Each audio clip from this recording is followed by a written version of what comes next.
Kaya tinawagan ko kayong lahat dahil kumakalat na mga panlunas sa sumpa natin. Kahapon lang may nagbaliktad ng damit para hindi yan siya mailigaw. So paano na yan? Sa ako na yan siya dalahin? Hala, same. May nagtabi-tabi po apo rin sa akin kaya hindi ko natuloy ang sumpa. Ang bilis mong sumagot. Naka-TM ka ba? Tunay mother. Okay. Sa true sa akin din, nagpagpag yan sila kaya di ko nasundan. Okay, gets. Wait lang, bakit parang di nagpe-pay attention Oo ang nga. na yan? Hoy, wait lang, nahirapan ako sa signal ko. Nandito na ako sa bubong ng bahay pero mahina pa rin. Wala kasing signal sa baba. Kakaloka naman itong bahay na ito. Asosyo lang naman pala. Bakit kaya hindi mo subukang mag-TM? Ha? Bakit naman? Kasi naman, hindi ka na mahihirapan makipag-usap with your family and friends. Ay we, siyang tunay. Dahil iba ang power ng network ng TM. May 9GB data ka na sa TM EasySurf 50 5G sa halagang 50 pesos lang. O di ba hindi ka na mahihirapan sa challenges na hinaharap mo ngayon? Iba talaga pag team. Meron din silang store sa Tarlac kung saan mas pina-easy ang transaction pagka-team ka. Kaya ano pang hinihintay mo? Bisitahin mo na rin ang pinakamalapit nilang store sa Tarlac at lumipat ka na sa TM. Ay sige, sakto, lilipat na ako sa TM para naman. Ayun lang. Nalobat. Kanina pa rin kasi sa bubong yan eh.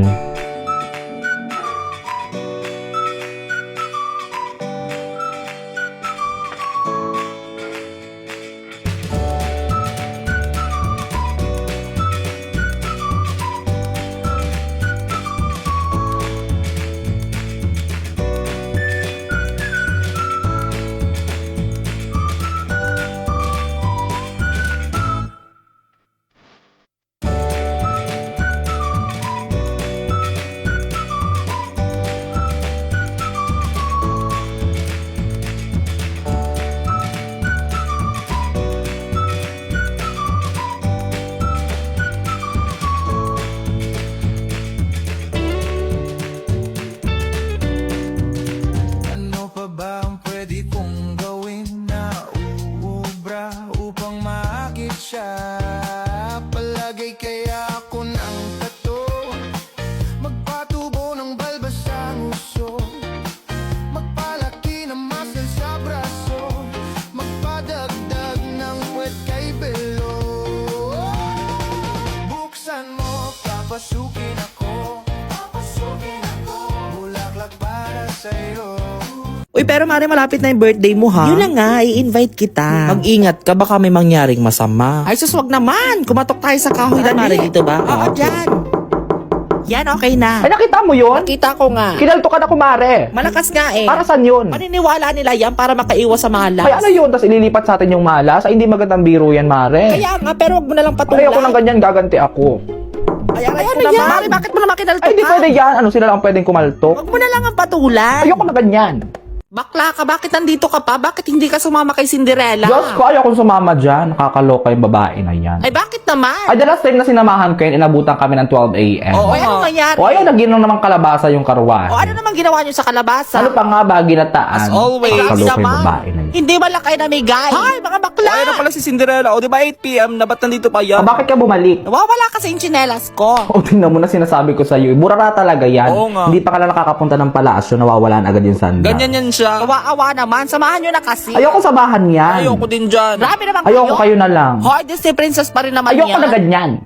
Ay, may nahanap na daw po pala kaming clown. Ngayon ko lang po nalaman. Sorry po talaga. Ay, ano ba yan? Dapat nagsasabi ng maaga para hindi kami nakapag-prepare ng ganito. Pasensya na po. Kahapon pa ito nakaprepare yung dalawang yan sa likod ko tapos gaganyanin nyo lang. Parang hindi naman tama yan, madam. Sorry po talaga, ipapavoid na Huwag nyo lang. naman ipa-void. Sayang naman ang makeup. Pasensya na po talaga ha. May nauna na po Wala kasi. talaga. Sige na nga, tara na. Papa-void na lang natin. Ay, pasensya na po. Hindi daw po talaga tuloy ang kasal. Walang ulan. Ano ba naman yan? Pasensya na Ay, sana hindi kayo natatanggap ng booking ng ganitong buwan. Ayun na nga eh. Last month pa kami nagpabook sa inyo tapos kakancel nyo lang ng ganyan bigla-bigla. Pasensya na talaga. Hindi naman magandang biro yan, mother. Wala tayong magagawa. Ganyan talaga Ko na. naman. Summer na kasi ngayon. Hindi ba pwedeng ikasal tayo kahit walang ulan? Paano naman? Sige nga, pwede ba yun? Oo, mag-DIY na lang. O, yung mawisik-wisik na lang ba? Ay, hindi pwede yan. Dapat galing Ano ba talaga yun? sa taas. Eh, paano yan? Dami ko ng bisita. I-schedule ko na lang. Sige na, huwag na lang. Oo. Eh, bakit ba naman kasi ikakasal ka ng summer? Isa sa mga problema ko nung nakaraan ay sobrang daming dandruff ng ulo ko. Sobrang dami. Parang nag-i-snow na, oo. Kaya naman naghanap talaga ako ng solusyon at nakita ko tong Head and Shoulders. Nagulat ka ako kasi meron pala silang malaking ganito. Bago ko siya ginawa ng video, trinay ko muna siya. Almost 5 days na ako nag-Head and Shoulders. Syempre, kailangan na itry ito para mapaliwanag sa inyo ng maayos. Siyang tunay, kumari kong tunay. And ang napansin ko sa kanya, sobrang lamig niya sa ulo. Para ka talaga naliligo ng mayelo. And then yung oil niya is nawawala, naglalasen. Tapos ang nangyari, hindi siya mukhang drying. Yung mga puti-puti pa ako sa ulo ko dahil ano yan, uban yan, hindi yan dandruff o tumatanda na ang juice. So because of Head and Shoulders, I can finally say na confident na akong lumabas ng bahay. Siyang tunay, kumari kong tunay. Approve! Ay, sa wakas nandito na rin tayo. Ay, pagod! Tara na mga bakla, kumain na tayo. May tubig! Ano ba yan? Wala tayong magagawa, ganyan talaga. Ay, hindi pwedeng ganyan. Natro. Inaapi-api na tayo, lagi na lang may tubig yung mga pagkain na yan. Ay, ganyan naman talaga yan sila. Ayoko ng ganyan. Ah, di ba nung nakaraan parang ganyan lang din? Lagi na lang, akala mo lang pinagdadamot ay pagkain lang naman yan. Hayaan mo na nakikikain lang tayo. Ay, hindi, te, minamalay tayo dito eh. Bumalik na tayo, hayaan mo na yan. Bawa na kayo. Pagpasensyahan mo na lang, bawi na lang tayo next Sinabi na time. ayoko ng ganyan. O, di ba may tatlo akong kahilingan? Ay, yes, madam.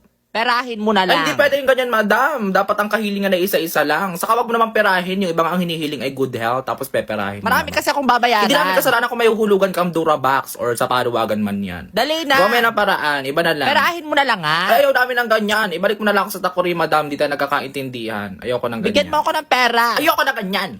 2, pang-4, nahulog ako sa kanal.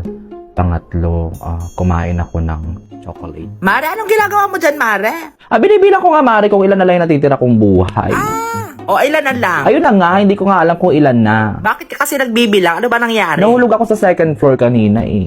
So, nabawasan na naman. Ay, -1 yan. Di maganda yan. Ay, pagod magbilang, nakakaloka naman. Bakit ba naman kasi kailangan siyam ang buhay natin? Hindi ba pwedeng isahan na lang para hindi na tayo nahihirapan ng ganito? Ay, ganun talaga para more chances. Hindi naman magandang biro ang ganitong buhay. Pero hayaan mo na lang. Nakakaloka naman. I-enjoy mo na lang yan siya. So, parang last ko na to. Parang tansya ko, last ko na eh. Ay, wag naman. Pinahirapan pa ako bago kunin. Hindi naman yata magandang biro yan, Mare. Hindi naman ako nagbibiro, ganyan talaga naman. Alam mo, huwag ka na ma-stress. I-enjoy na lang natin ang life. May pagkain sa inyo, Mare? Ah, meron. Tara, pakain daw. Ako'y nagugutom na. Tara na, dali. Pero i-check mo muna ha, baka may lason yun. Or baka naman may mga matinik tayo dyang makain. O, naman. Last mo na ba talaga? Oo, last ko na kasi eh.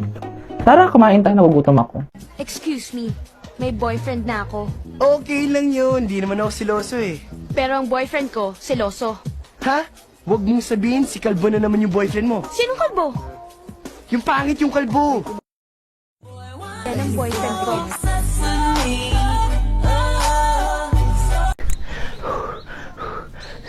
Asa na tayo? Mukhang malayo na nararating natin ha. Oo nga, pagod na ako. Nakakailang step ka na ba? Ang sabi dito, nakakadalawa pa lang. Ay, totoo. Pareho pala tayo. Pero hayaan na, patuloy lang tayo. Kaya natin to. Okay, sabi mo eh.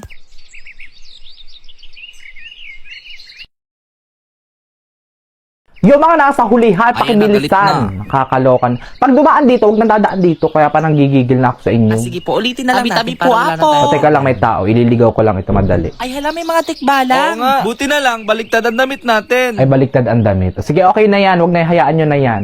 Okay, from the top. Nagbabakasyon ka dapat ngayon eh. Pero wala naman tayong magagawa na dyan. Alipin na tayo ng salapi. O saan na tayo dalahin? Saan na tayo mag-swimming? Sa panaginip na lang. Ay, ang pangit ng ganyan. Gawa pa ng paraan.